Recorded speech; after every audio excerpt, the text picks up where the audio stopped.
It was Christmas Eve 1953 in New Zealand, and the rails hummed with the promise of reunion. The evening express from Wellington to Auckland, train 626, carried 285 passengers northward through the North Island's darkening landscape. Families heading home for the holidays, children pressed against windows watching for the first stars, mothers checking parcels wrapped in bright paper, fathers loosening their ties after long workdays. The carriage air was thick with cigarette smoke, soft laughter, and the particular anticipation that only comes on the night before Christmas. In one of the second-class carriages, a young boy pressed his face against the window glass, making faces at his own reflection and giggling when it fogged with his breath. Near the front, a young couple sat close together, the woman's head resting on her companion's shoulder, both of them drowsy with contentment and the rocking of the train. An elderly grandmother, in a worn but carefully pressed dress, offered peppermints from a tin to the children nearby, her eyes crinkling with delight at their thank yous. These were ordinary moments, unremarkable in themselves, precious only in retrospect. The train was running late, delayed by holiday crowds and the ordinary complications of a busy travel day. But no one minded much. There was time enough. Christmas morning would still arrive, and with it all the joy they'd been waiting for. Outside, the summer night was warm and close, the kind of evening where the air feels heavy even after sunset.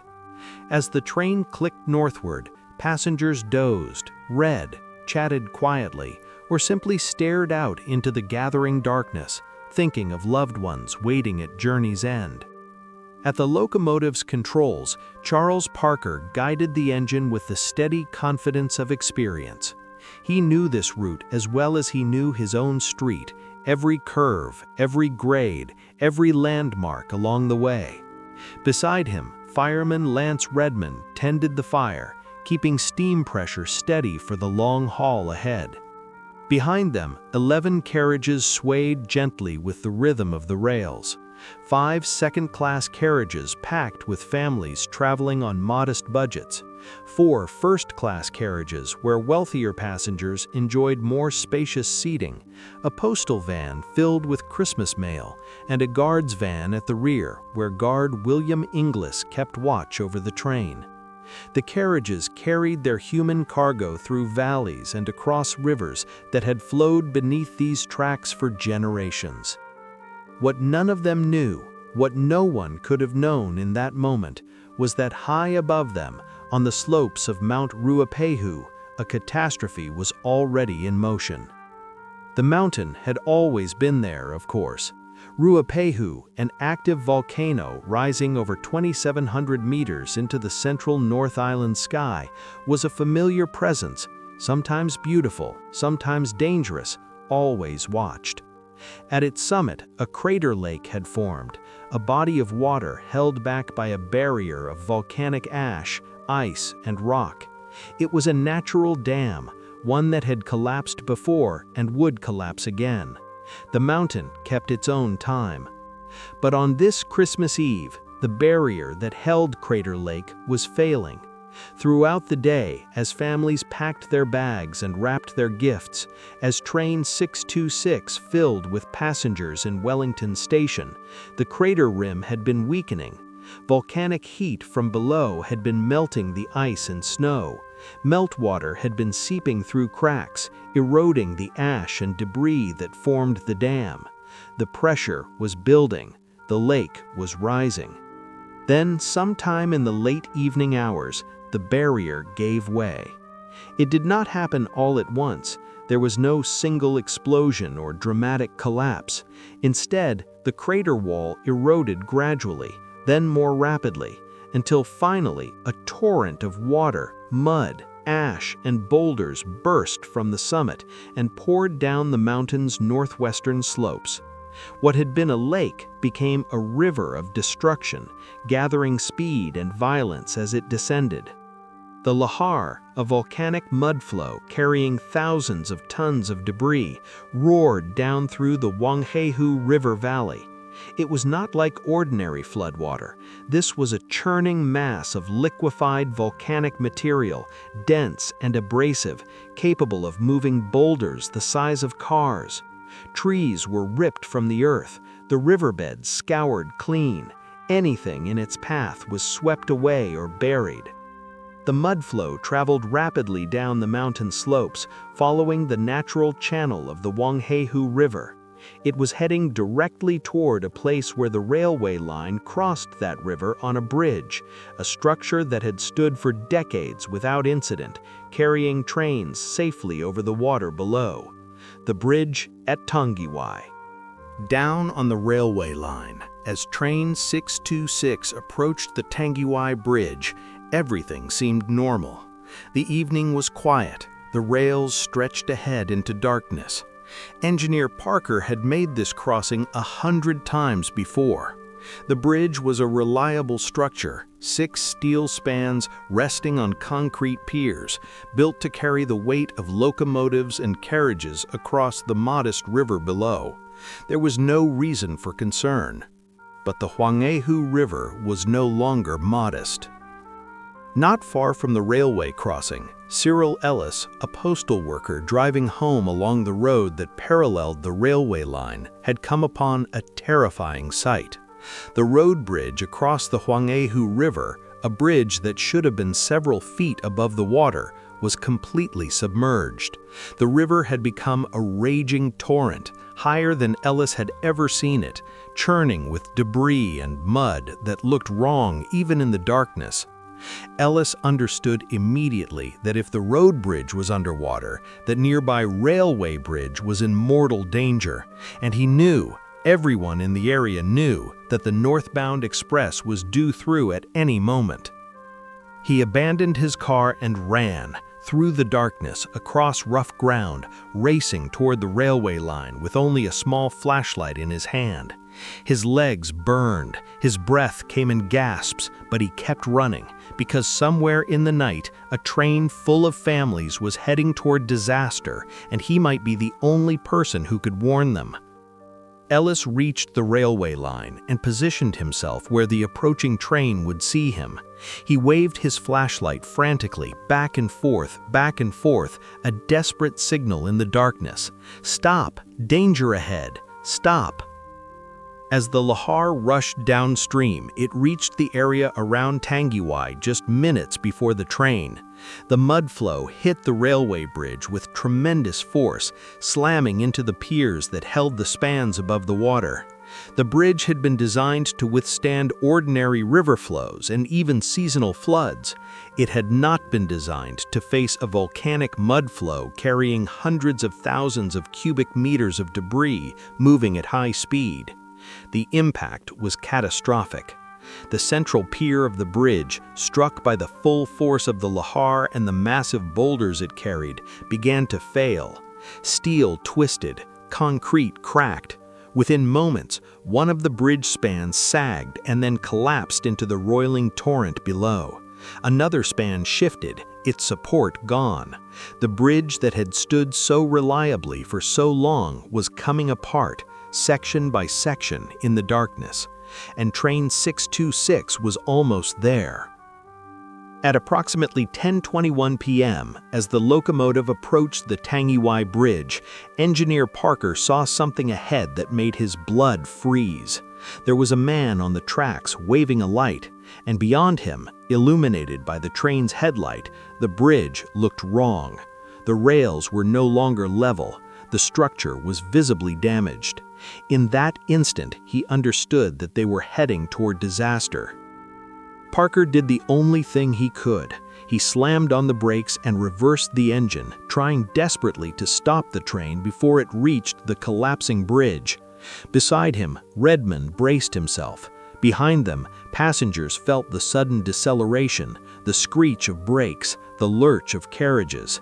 Some looked up in confusion, others simply tightened their grip on armrests. Cyril Ellis stood frozen on the railway side, still waving his flashlight, watching in horror as the train, though slowing, kept coming. He had tried, God, he had tried, but there was not enough distance, not enough time. The locomotive's wheels locked, sending sparks shooting along the rails as the brakes bit down with everything they had. The train slowed, but momentum carried it forward. The engine crossed onto the damaged bridge, its weight settling onto rails that no longer had solid support beneath them. For a moment, a single, terrible moment, the locomotive teetered on the edge of the gap where the central span had been. Then, gravity took over. The engine tilted forward and plunged into the torrent below, dragging the first 5 carriages, packed with families traveling for the holiday, with it. The young boy who had been making faces at the window, the couple sleeping on each other's shoulders, the grandmother with her tin of peppermints, all of them, in an instant, were hurled into chaos. Metal screamed as couplings snapped, carriages jackknifed and tumbled, crashing into the mud flow and each other in a chaos of breaking wood, shattering glass, and crushing steel. People were thrown from their seats, flung against walls and ceilings, hurled into the river of debris. The peppermints scattered like tiny white stones across the floor before the water came. Screams cut through the roar of water and the grinding of wreckage.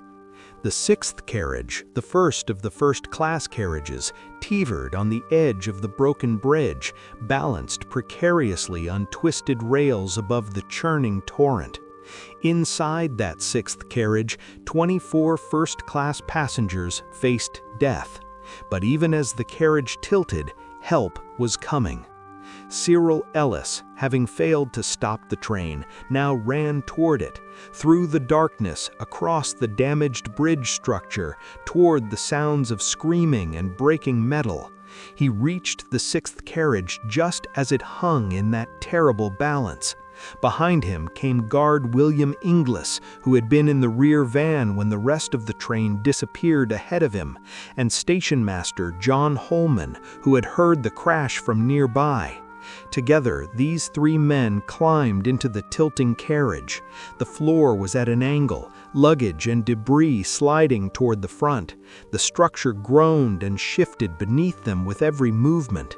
At any moment, the carriage could complete its fall into the river, taking them with it. But inside were people, injured, terrified, trapped, and there was no time for hesitation. "Get to the back!" Ellis shouted. "Move to the back of the carriage!" Working frantically, Ellis, Inglis, and Holman pulled passengers from their seats, pushed them toward the rear of the tilting carriage, toward the end that was still on solid rails. They lifted the injured, they grabbed the stunned and disoriented. They worked with desperate speed, knowing that every second brought the risk that the carriage would slip further. One by one, the passengers were evacuated, handed down to others who had gathered outside, passed along a human chain away from the broken bridge. Then, it no longer suspended between safety and destruction, it lurched forward and began to fall.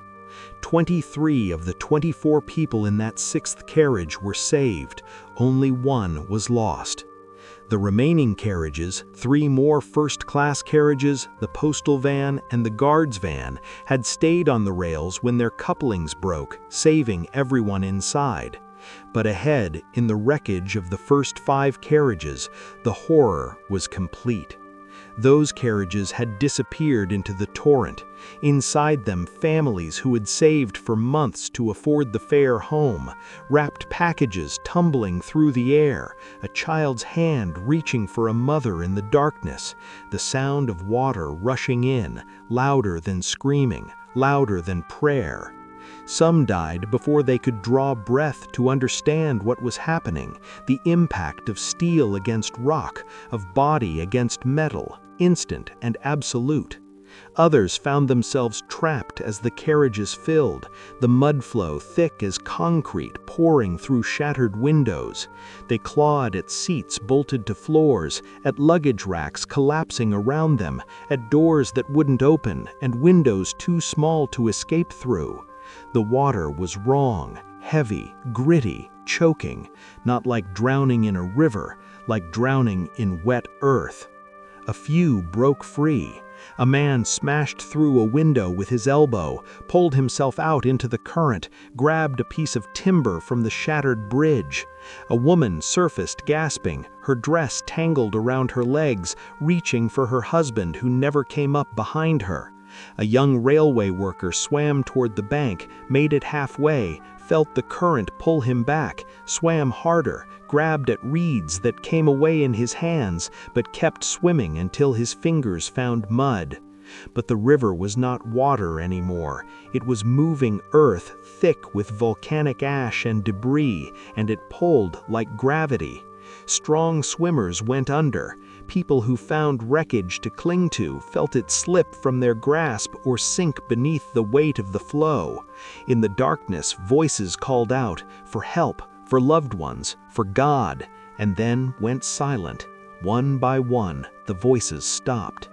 Engineer Charles Parker went down with his locomotive, his hand still on the brake lever. Fireman Lance Redmond beside him. Neither man had time to jump, and perhaps neither tried. The engine was their responsibility, and they rode it into the river. Behind them, in those first 5 carriages full of passengers who'd chosen the cheaper fare, who sat closer to the engine because that's where second-class tickets placed them, 148 people died.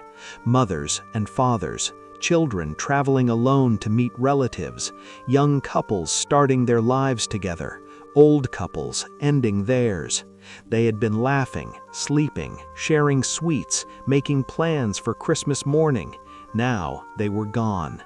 In the 6th carriage, still teetering above the river, 23 first-class passengers stumbled toward safety, pulled by the hands of men who risked their own lives to save them.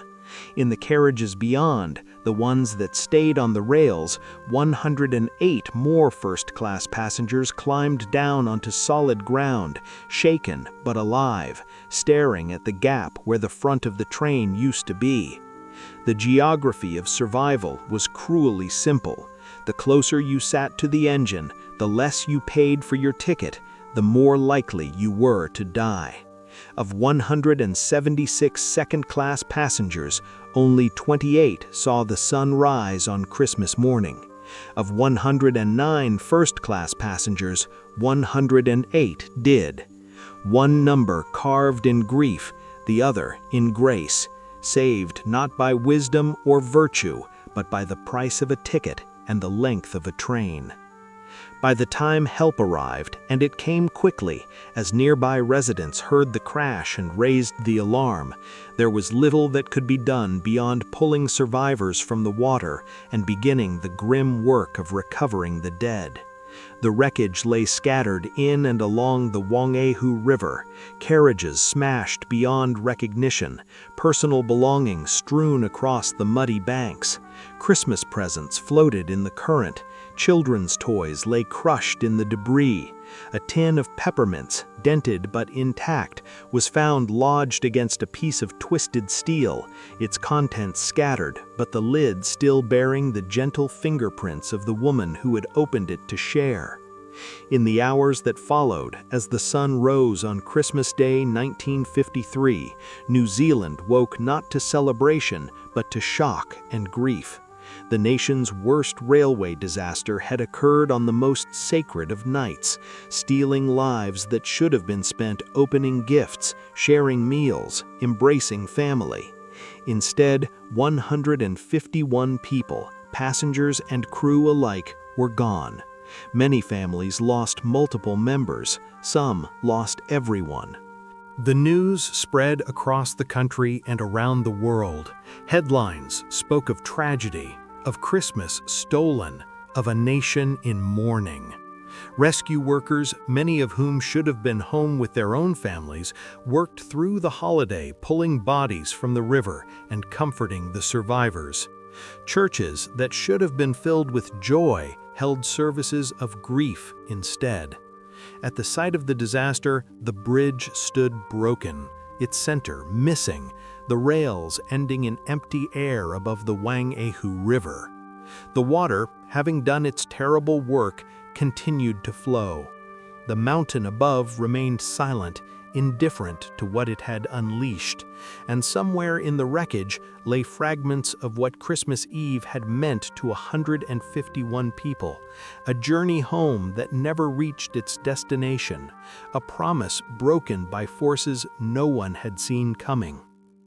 The night the train fell at Tangiwai became a scar on New Zealand's collective memory, a moment when celebration turned to catastrophe, when a routine trip became a national tragedy. For those who survived, for the families who waited at stations and never saw their loved ones arrive, Christmas would never feel the same.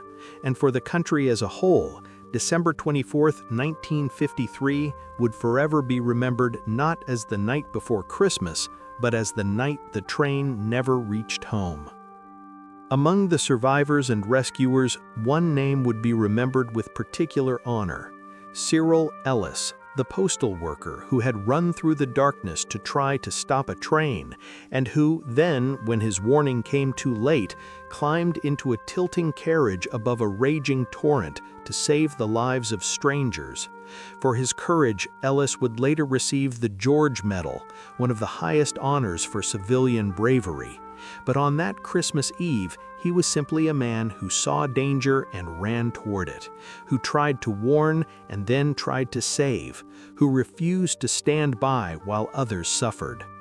In the midst of unimaginable tragedy, his actions proved that heroism, too, rides the rails on Christmas Eve.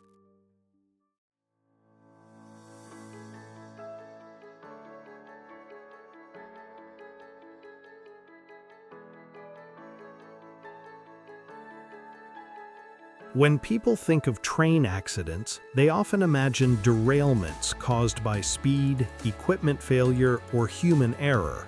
But the Tangiwai disaster was different. This was a collision between railway engineering and volcanic geology, a catastrophic meeting of infrastructure and natural forces that no one had adequately prepared for. Understanding what happened means looking at how a seemingly safe railway bridge could fail so completely, why no warnings reached the train in time, and what this tragedy taught the world about building critical infrastructure near active volcanoes. The bridge and the mountain. The railway bridge at Tangiwai was built in the early 1900s as part of the North Island Main Trunk Railway, a vital link connecting Wellington and Auckland. It was a conventional steel bridge with multiple spans supported by concrete piers set into the Whangaehu riverbed. Under normal conditions, including ordinary floods, it was considered reliable and was regularly inspected. Mount Ruapehu, however, added a layer of risk that was anything but normal. It is one of New Zealand's most active volcanoes, with a summit crater that periodically fills with water to form Crater Lake. The lake is held back not by an engineered dam, but by natural barriers of volcanic ash, ice, snow, and rock, materials that can shift, melt, and weaken as volcanic activity and seasons change. When these natural dams fail, the lake can drain rapidly, sending massive mud flows down the mountain's drainage channels. This phenomenon was not unknown in 1953. Crater Lake had broken out before, most notably in 1945, sending a lahar down the same Whangaehu River valley. That earlier event damaged infrastructure but caused no deaths, and it happened when no train was on the bridge. The 1945 lahar should have been a warning, but its lessons were never fully built into railway operations or bridge design. On December 24, 1953, conditions at the summit were primed for another breakout. Volcanic heat had been melting crater ice and snow, raising the lake level and slowly weakening the natural dam. When it finally gave way, an estimated 1.8 million cubic meters of water, volcanic debris, and boulders roared down the mountain. The resulting lahar traveled roughly 30 kilometers from the crater to Tangiwai in under an hour, moving at highway speeds on steeper slopes. It wasn't a normal flood, it was more like liquid concrete, dense enough to carry car-sized boulders and exert forces many times greater than typical floodwater. When that mud flow hit the Tangiwai Bridge, it struck with devastating force. The piers, designed for the weight of trains above and for ordinary river floods below, were never meant to withstand a fast-moving wall of mud, rock, and logs. The central pier failed, and the span it supported dropped into the river. Neighboring spans shifted as their support disappeared. The bridge went from safe to fatally compromised in minutes. Crucially, the lahar reached the bridge only a short time before train 626. Even if someone had been standing on the riverbank, watching the bridge constantly, the time between the impact and the train's arrival would have been only a few minutes. The disaster unfolded in a brutally narrow window.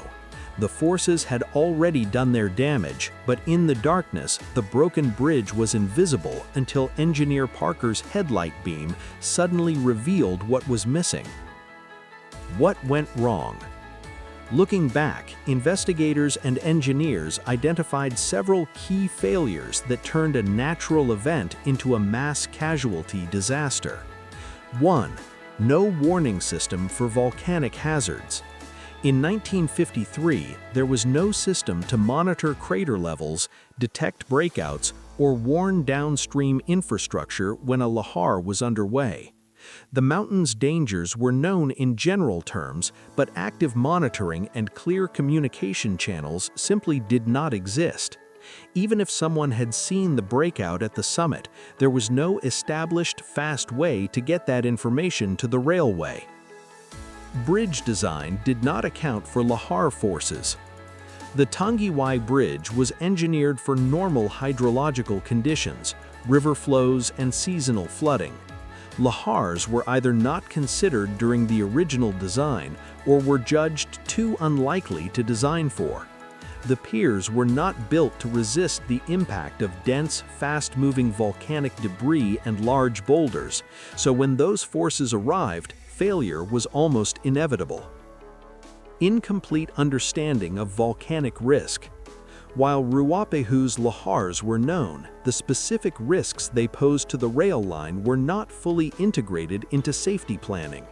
The 1945 breakout showed the hazard was real, but in the 8 years that followed, no major changes were made to bridge design, monitoring, or emergency procedures. Experience existed, but it was not turned into practical safeguards. Darkness and limited visibility. The disaster happened at night. The train crew could not see the damaged bridge until they were almost on top of it. Even in daylight, the stopping distance for a heavy train traveling at speed is long. At night, with the damage only visible in the headlight beam, there was almost no margin left to react. Communication limitations. In 1953, there were no mobile phones, satellite alerts, or automated alarm networks. Even if someone upriver had seen the lahar and managed to reach a telephone, there was no direct line to a control center that could instantly stop trains. Information moved slowly, while the lahar and the train moved fast. Lessons learned. The Tangiwai disaster forced a deep rethinking of how infrastructure near active volcanoes should be designed, monitored, and managed. While the immediate changes were in New Zealand, the principles have influenced volcanic risk management around the world. Volcanic hazard monitoring systems. After Tangiwai, New Zealand developed systematic monitoring of Crater Lake on Mount Ruapehu. Today, sensors measure the lake's level, temperature, and chemistry. Instruments also track volcanic tremors and other signs of unrest. These data streams are watched continuously, and changes that suggest a risk of breakout trigger alerts to scientists and relevant agencies, including rail and road authorities. Modern monitoring uses multiple tools: water level gauges at the outlet, seismometers to pick up vibrations, automatic cameras, and regular aerial or satellite observations. Instead of learning about a lahar only when it arrives, operators now aim to see the conditions building up hours or even days in advance. Lahar detection and warning networks. Beyond watching the lake, there are now detection systems along the lahar pathways themselves. Acoustic and vibration sensors in the Whangaehu Valley can recognize the distinct signature of a lahar passing by. When triggered, they automatically send alarms to control centers, and those alerts, in turn, can activate warning lights, barriers, and railway signals. This layered detection at the source and along the path significantly improves timing and reliability. If long-term lake monitoring somehow misses a problem, downstream sensors can still detect the actual flow and stop trains or close roads within minutes. The idea is simple but powerful. If one layer fails, others are still in place between people and disaster. Engineering for volcanic hazards. Infrastructure near active volcanoes is now expected to account for lahar risks from the design stage. Stronger piers and foundations that can withstand impacts from debris, not just water. Higher bridges that place critical spans above expected lahar heights. Deflection walls or channels that can steer flows away from key structures where possible. And alternative routes that avoid the most hazardous valleys entirely when that is practical. The Tangiwai Bridge itself was rebuilt after the disaster, with piles driven deeper into bedrock and a higher deck, and later bridges on the route are designed for larger lahar forces than the 1953 structure could ever have survived. Communication and operational protocols. Modern rail operations in volcanic regions use clear, pre-planned procedures when warnings are issued. If a lahar alert is triggered, trains can be stopped, slowed, or held at stations. Signals can be automatically set to red in affected sections. Crucially, many of these responses are automated, cutting reaction times from minutes, human, to seconds, systems. This directly addresses the timing problem that made Tangiwai almost impossible to prevent in 1953. When a lahar can reach a bridge within an hour of a crater breakout, every second saved could be the difference between a near miss and a catastrophe. Public awareness and emergency planning. Communities near Whangaehu and other active volcanoes now receive education about volcanic hazards and local evacuation plans. Drills, signage, and public campaigns aim to ensure people know what lahar sirens and alerts mean and where to go when they sound. Tangiwai also highlighted the need for plans that work even on holidays and off-peak times. Modern systems incorporate 24/7 monitoring and automated components that do not depend on someone being physically at a desk when an event begins. Could it happen today? In today's New Zealand, a repeat of Tangiwai in exactly the same way is far less likely, though no system can make the risk zero. The protection now in place relies on multiple layers, constant monitoring, automatic detection, engineered resilience, and clear operating rules. If a similar sequence began now, here is how it would probably unfold. Hours or days before, crater lake monitoring shows rising water levels or changing temperatures and chemistry that suggest increased risk. Authorities and infrastructure operators are notified that conditions are becoming more hazardous, and they prepare to adjust operations if needed. When the breakout occurs, sensors at the crater lake outlet and along the valley detect sudden changes, vibration, water level drops at the lake, or the passage of a lahar. The Eastern Whangaehu Lahar Alarm and Warning System and related networks send automatic alerts to rail, road, and emergency agencies. Within minutes, railway signals near Tangiwai are set to stop, and trains receive warnings via radio or cab signaling.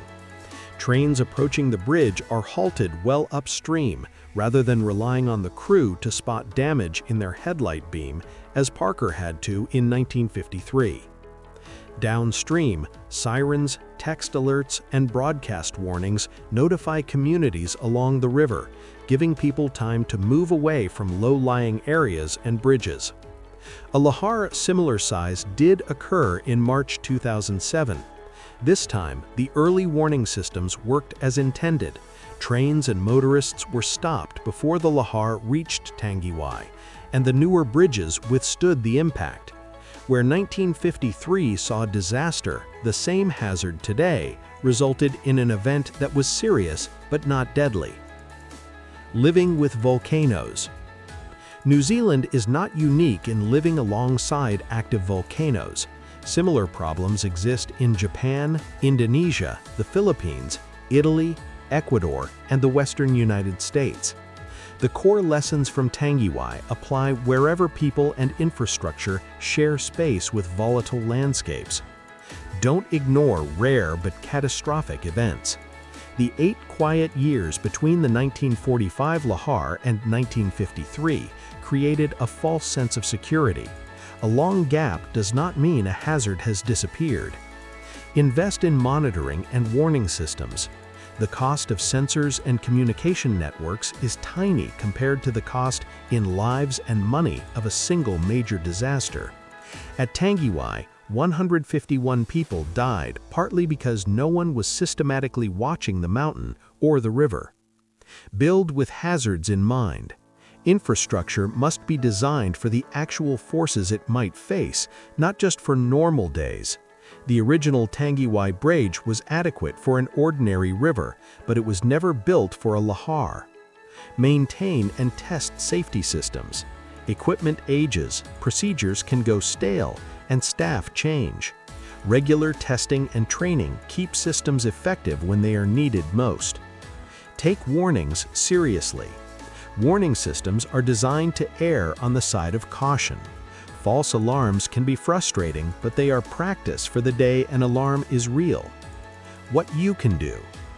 Even if you never work in volcanology or railway engineering, Tangiwai holds practical lessons. If you live in or visit volcanic regions, take a few minutes to learn the local hazards and evacuation routes.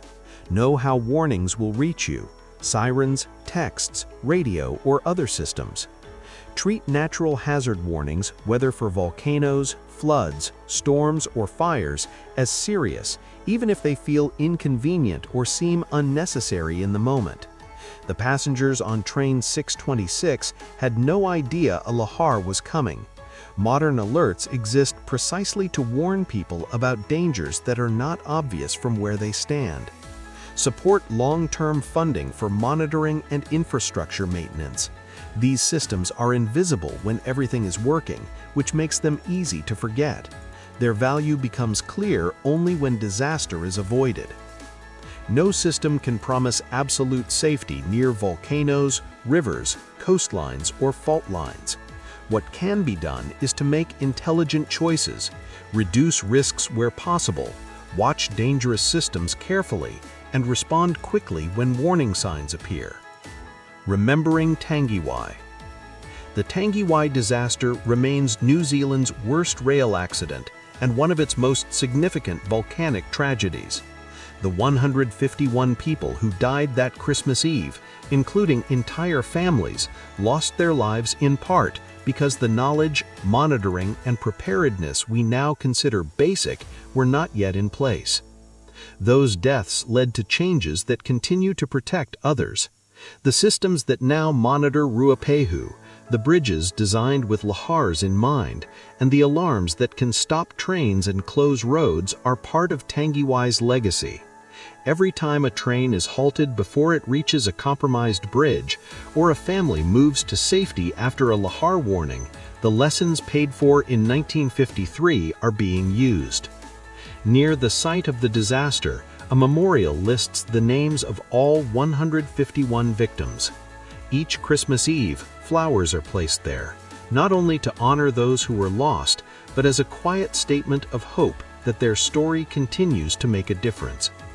Remembering Tangiwai is not about dwelling on tragedy, it is about choosing to learn from it so that future journeys home end the way they should.